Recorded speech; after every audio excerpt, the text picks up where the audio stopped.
Hello everyone, welcome to NCERT physics simplified by Shivam. और इस video में हम बात करेंगे article number 8.3.2 nature of electromagnetic waves. तो प्रीवियस वीडियो में हमने देखा था कि source of electromagnetic waves, electromagnetic wave कैसे प्रोड्यूस होती है। हर्ट्ज एक्सपेरिमेंट से हमने देखा था। आप देखेंगे नेचर ऑफ इलेक्ट्रोमैग्नेटिक वेव्स क्या है।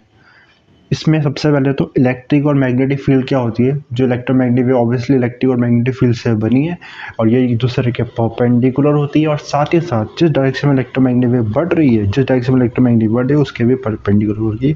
मीडियम की रिक्वायरमेंट नहीं होगी इलेक्ट्रोमैग्नेटिक वेव्स को। ठीक है, और डिटेल में देखते हैं इस चीज़ों को। इस पैराग्राफ में स्टार्ट करते हैं फिर। It can be shown from Maxwell equation that electric and magnetic field in an electromagnetic waves are perpendicular to each other and to the direction of propagation. It appear reasonable say from our discussion of the displacement current, है ना। तो ये हमें देखा, मैंने अभी बताया आपको इलेक्ट्रिक और मैग्नेटिक फील्ड एक दूसरे के परपेंडिकुलर होती है। डायग्राम में भी आप देख सकते हो इलेक्ट्रिक फील्ड कहाँ है, अलॉन्ग वाई एक्स एक्सिस है, और magnetic field along Y axis है। जेड एक्सिस के अलॉन्ग वेव प्रोपोगेट हो रही है। और इसको हम डिस्प्लेसमेंट करंट की हेल्प से भी समझ सकते हैं, जो हमने पहले समझा था। हमने देखा था कि जो इसमें प्लेट के कैपेसिटर प्लेट में देखा था, जब वेरिंग इलेक्ट्रिक फील्ड की वजह से, ठीक है, वेरिंग इलेक्ट्रिक फील्ड की वजह से क्या हो रहा था, डिस्प्लेसमेंट करंट प्रोड्यूस हो रहा था। और डिस्प्लेसमेंट करंट के परपेंडिकुलर, देखो करंट के मैग्नेटिक फील्ड, जब भी करंट होता है वेरिंग करंट होता है, ठीक है, चेंजिंग करंट की वजह से क्या होती है, मैग्नेटिक फील्ड प्रोड्यूस होती है। तो मैग्नेटिक फील्ड इसके परपेंडिकुलर, डायग्राम भी बनाए यहाँ कुछ, ठीक है, यहाँ देखो डायग्राम, जस्ट अ सेकंड, ये तो देखो। तो ये वेरिंग इलेक्ट्रिक फील्ड है और वेरिंग इलेक्ट्रिक फील्ड के परपेंडिकुलर, है ना, वेरिंग इलेक्ट्रिक फील्ड के परपेंडिकुलर ही क्या है, मैग्नेटिक फील्ड है। ठीक है, ओके। इसके बाद आगे बढ़ते हैं।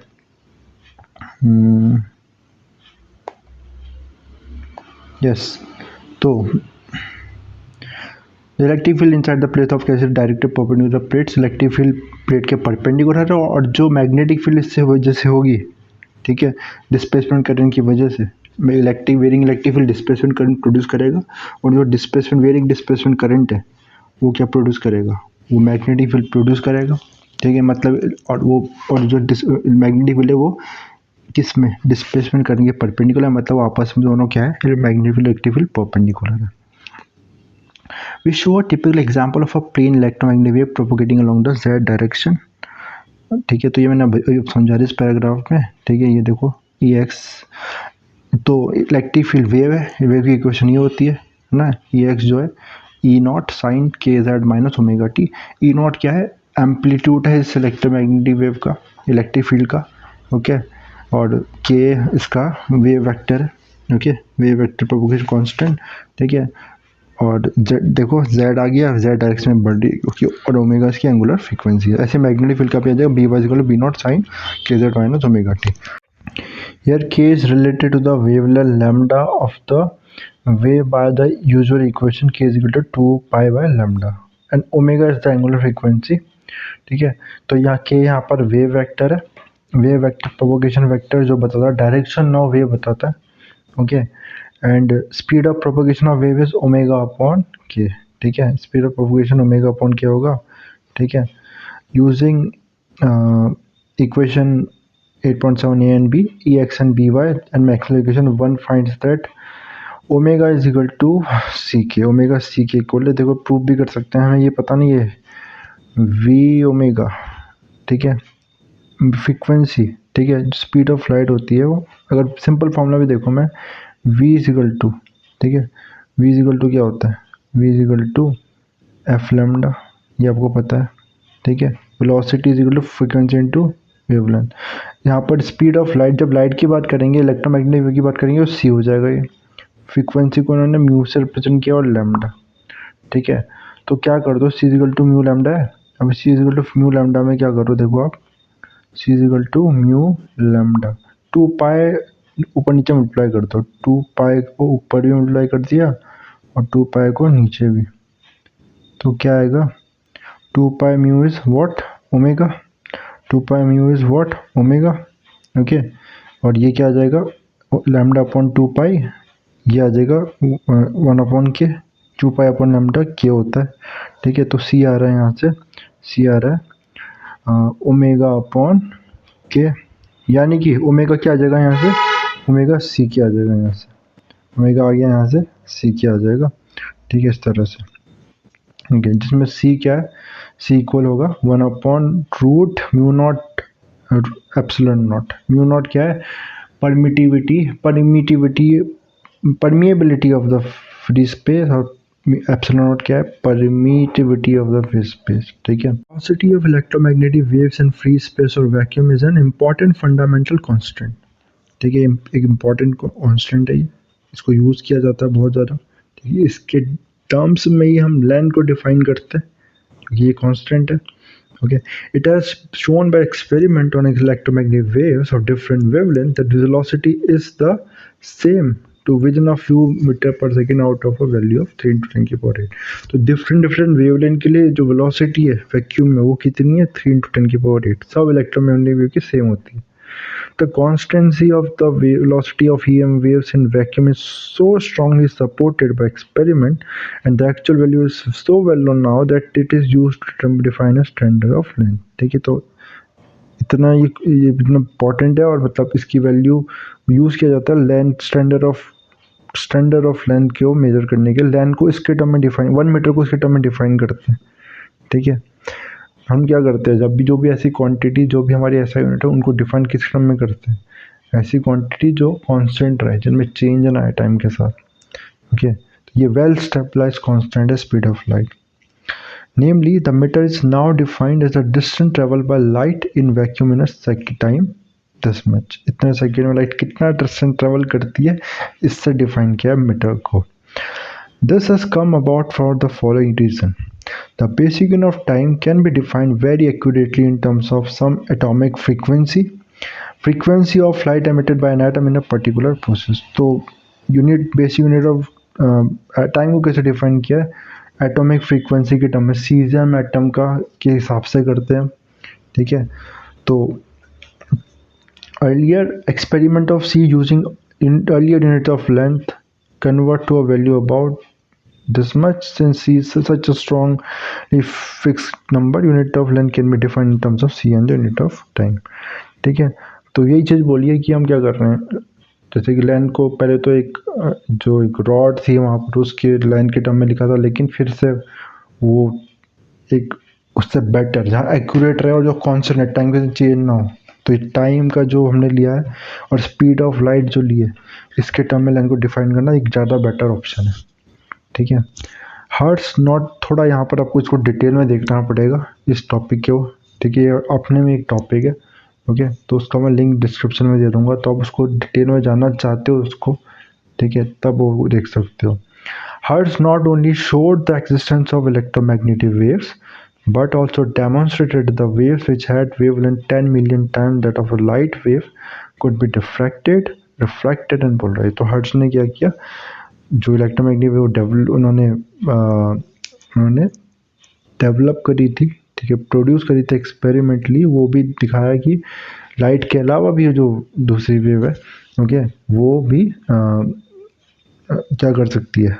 आई थिंक इंफ्रारेड की थी मैं, अगर मुझे जितना याद आ रहा है। ठीक है, तो वो भी, उसमें भी रिफ्रैक्शन और पोलराइजेशन हो रहा है। ठीक है, further he produce stationary electromagnetic waves and determine their wavelength by measuring the distance between two successive node. तो वेवलेंथ भी मेजर करी उन्होंने, जो इलेक्ट्रोमैग्नेटिक वेव्स की। Since the frequency of the wave was known being equal to the frequency of the oscillator, he obtained the speed of the light wave using the formula v is equal to f lambda। ठीक है, तो frequency कैसे निकल जाएगी wave की, जो भी oscillator उसको प्रोड्यूस कर रहा है उसकी क्या फ्रीक्वेंसी है। ठीक है, फ्रीक्वेंसी पता चल गई, वेवलेंथ उन्होंने कैलकुलेट कर ली, उससे वो स्पीड ऑफ वेव पता कर पाए। ठीक है, और वो जो speed of wave speed of light के इक्वल निकली। ठीक है, इससे प्रूव इलेक्ट्रोमैग्नेटिक वेव की स्पीड भी स्पीड ऑफ लाइट जितनी। ठीक है, और हमें पता है लाइट भी एक इलेक्ट्रोमैग्नेटिक वेव ही है। The fact that electromagnetic waves are polarised can be easily in the response of portable AM radio to a broadcasting station. ठीक है, तो ये इलेक्ट्रोमैग्नेटिक वेव भी पोलराइज हो जाती है। ठीक है, तो मतलब उसमें जो भी मेटल से पास होगी उसको क्या कर देगा, उसमें पॉजिटिव और नेगेटिव चार्ज डेवलप कर देगी। If an AM radio has a telescopic antenna, it responds to the electric part of the signal। when an antenna is turned horizontal, then signal will be greatly diminished। ठीक है, तो ये तो अब आपने radio में नहीं देखा होगा। तो रेडियो में पहले जो एंटीना होता था ना उसका रेडियो का, उसको अगर हॉरिजॉन्टली टिल्ट कर देंगे तो उसका सिग्नल में बहुत फ़र्क आएगा। तो पोलराइज, देखिए पोलराइजेशन की बात हम लाइट चैप्टर में भी करेंगे और वेव ऑप्टिक्स में भी, है ना। तो जब क्या होगा, पर्टिकुलर वे में जब वो इलेक्ट्रोमैग्नेटिक वेव आ रही है एक पर्टिकुलर ओरिएंटेशन में, तभी क्या करेगी वो, तभी उसमें चार्जेस प्रोड्यूस करेगी, okay, which are sensitive to the magnetic component of the electromagnetic wave, है ना। इसमें देखो जैसे कि इलेक्ट्रिक वेव ऐसे आ रही है, ये परपेंडिकुलर, जस्ट अ सेकेंड, ये ओके, और मैग्नेटिक इसके परपेंडिकुलर है। तो अगर एंटीना को कैसा रखा है, इस ओरिएंटेशन में रखा है तो इफेक्ट ना पड़े, बट एंटीना को अगर हमने किस ओरिएंटेशन में रखा है, इस ओरिएंटेशन में रखा है, तो मैग्नेटिक फील्ड के मैग्नेटिक फील्ड उस पर क्या करेगा, ठीक है, परपेंडिकुलर होना चाहिए तभी करंट प्रोड्यूस करेगा। जो चार्जेस होंगे ना, बेसिकली क्या होगा, जो एंटीना में भी क्या है, फ्री इलेक्ट्रॉन्स है, ओके, फ्री इलेक्ट्रॉन्स है, और हमें पता है जो वेरिंग मैग्नेटिक फील्ड है वो क्या करेगी, चार्ज पे, वो चार्ज पे varying magnetic field, electric field produce करके फोर्स लगाएगी, ठीक है। तो इलेक्ट्रिक फील्ड बेसिकली इस पे फोर्स लगा रहा है, ठीक है, इन इलेक्ट्रॉन पे, लेकिन पर्टिकुलर ओरिएंटेशन में होगा, उसकी डायरेक्शन में होगा, तभी फोर्स लगेगा और करंट प्रोड्यूस होगा, ठीक है। Do electromagnetic waves carry energy and momentum like other waves? Yes they do, ठीक है। तो एनर्जी मोमेंटम कैरी करती है electromagnetic wave. We have seen in chapter 2 that in a region of free space with electric field E this energy density this. तो capacity chapter में हमने देखा है कितनी एनर्जी डेंसिटी होती है इलेक्ट्रिक फील्ड की, half E epsilon naught E square. Similarly, as seen in chapter 6, associated with the magnetic field B in a magnetic energy density is B square upon 2 epsilon naught. तो magnetic field in density, magnetic energy density जो potential store होती है उतनी होती है half B square upon omega mu naught. As electromagnetic waves contain both electric and magnetic fields, there is a non-zero energy density associated with it. ठीक है, तो देखो इसमें इलेक्ट्रोमैग्नेटिक वेव दोनों है, ठीक है, मतलब उसकी एनर्जी डेंसिटी नॉन जीरो होगी, कुछ वैल्यू होगी उसकी. Now consider a plane perpendicular direction of propagation of the electromagnetic wave, ठीक है. If there are on this plane electric and charges they will certain substance in motion by the electric and magnetic field of the electromagnetic. तो एक plane है जहाँ पर कुछ charges है और इसमें अगर इलेक्ट्रोमैग्नेटिक वेव फॉल हो रही है तो ऑब्वियसली इस चार्ज पे वो फोर्स लगाएगी, ठीक है. और अगर मैंने अभी बताया इलेक्ट्रिक फील्ड क्या करेगी, इलेक्ट्रिक फील्ड जो मैग्नेटिक फील्ड की वजह से इलेक्ट्रिक फील्ड प्रोड्यूस हो रही है वो इस पर क्या करेगी, फोर्स लगाएगी, लेकिन एक पर्टिकुलर ओरिएंटेशन में obviously. If there are on this plane charges they will set and sustain in motion by the electric and magnetic field of the electromagnetic wave. The charge thus acquire energy and momentum from the wave. तो move करेगा वो, force लगेगा तो move करेगा, उसमें energy और momentum आ जाएगा. This just illustrates the fact that an electromagnetic wave carries energy and momentum. तो मतलब उस पर फोर्स लगाया, उसको मूव किया, ठीक है, यानी कि इलेक्ट्रोमैग्नेटिक वेव में भी क्या था, एनर्जी और मोमेंटम था, तभी तो उसको वो energy they pi. Since it carries momentum, and electromagnetic waves also exert pressure called radiation pressure. तो मोमेंटम है इसमें, तो इसलिए इलेक्ट्रोमैग्नेटिक वेव मोमेंटम है तो उस पर फोर्स लगाएगा, ठीक है, प्रेशर लगाएगा, रेडिएशन प्रेशर बोलेंगे इसको, ठीक है. Total energy transfer to the surface in time t is u. It can be shown that the magnitude of the total moment delivered to the surface for complete absorption is p is equal to u upon c, ठीक है. तो अगर u energy transfer का total energy transfer होगा surface को t time में, तो कितना मोमेंटम डिलीवर होगा सरफेस को, तो u अपॉन c. u क्या है इसमें, टोटल एनर्जी है, और c स्पीड ऑफ लाइट है, okay. When the sun shines on your hand, you feel the energy being absorbed from the electromagnetic waves, ठीक है. तो जब सन शाइन करता है आप कह रहे हो तो हमें एनर्जी फील होती है, ठीक है ना. जो हीट अप हो जाता है वो हमें गर्मी फील होगी, वार्म फील होगा, ठीक है. एनर्जी ट्रांसफर हुई है, ऑब्वियसली हीट एनर्जी ट्रांसफर हुई है. Electromagnetic waves also transfer momentum to your hand, but because c is very large the momentum transfer is extremely small and you do not feel the pressure. तो momentum भी transfer किया, लेकिन देखो momentum यहाँ पर inversely proportional speed of light के, speed of बहुत ज़्यादा, तो मोमेंटम बहुत नेग्लिजिबल ही ट्रांसफर होगा, इसलिए हमें कोई प्रेशर फील नहीं होता लाइट की वजह से. In 1903, the American scientists Nichols and Hull succeeded in experiencing radiation pressure of light visible and verified. It was found to be order of 7 × 10⁻⁶. तो ये दोनों साइंटिस्ट ने ये रेडिएशन प्रेशर कैलकुलेट कर पाए, ये विजिबल लाइट का इतना आया.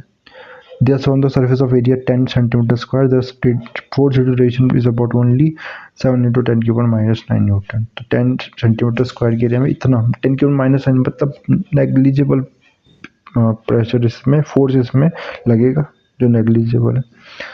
The great technological importance of electromagnetic waves stems from their capability to carry energy from one place to another. तो है ना, तो एनर्जी एक प्लेस से दूसरी प्लेस से ले जा सकते हैं, और इसीलिए इसका यूज़ टेलीकम्युनिकेशन में हो रहा है.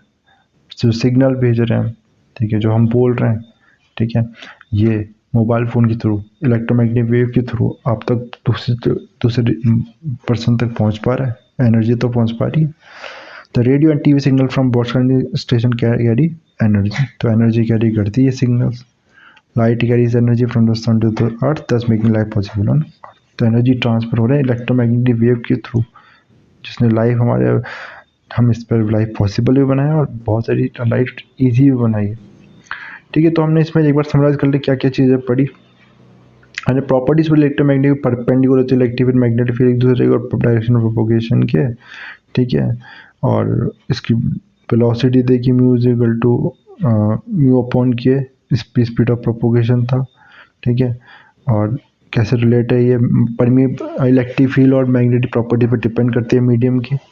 ठीक है, और ये रिलेशन था B0 = E0 upon C. Material की ज़रूरत नहीं है, पहले बोला गया ईथर है, ईथर में ट्रैवल करती है, फिर पता चला नहीं ऐसा ज़रूरी नहीं है, मटेरियल की ज़रूरत नहीं है. ठीक है, ओके. और इसके बाद हमने देखा तो दूसरे मीडियम में V = 1/μE हो जाएगा, उस मीडियम के मैग्नेटिक और इलेक्ट्रिक फील्ड प्रॉपर्टीज पर डिपेंड करेगी इसकी स्पीड ऑफ लाइट.